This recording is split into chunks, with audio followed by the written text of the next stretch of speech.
So let me get this straight. If a woman steps out in her relationship because she's not getting her emotional needs met, it's his fault. And if he steps out because he's not getting his sexual needs met, then it's still his fault.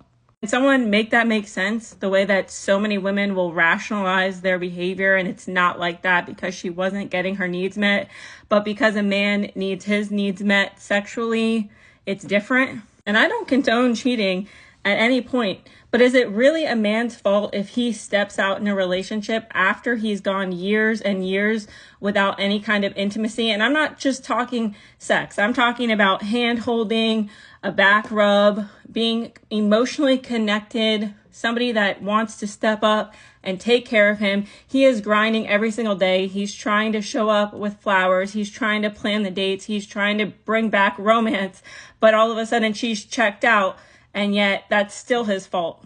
And this is just another perfect example of how women will use equality where it benefits them, because if you really wanted to be equal, then his needs would also be equally as important to yours, but they never are. In a relationship, if the woman's needs are not being met, then it's grounds for divorce. But if a man's needs are not being met, then it's no big deal and he has to suck it up and deal with it. Women will always use the argument, oh, we told him several times before we decided to get a divorce.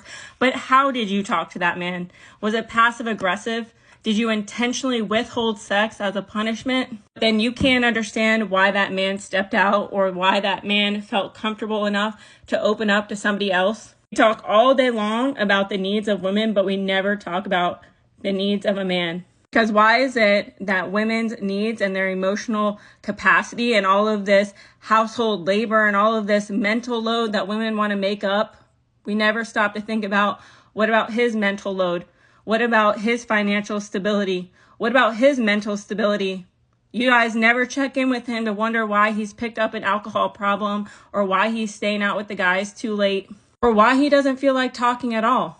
Maybe that man is showing you through his actions because his words don't matter. Every time he talks, it's used against him. Or every time he tries to tell you that he is missing that piece of intimacy, you throw it back in his face and you bring up something that happened 3 months ago.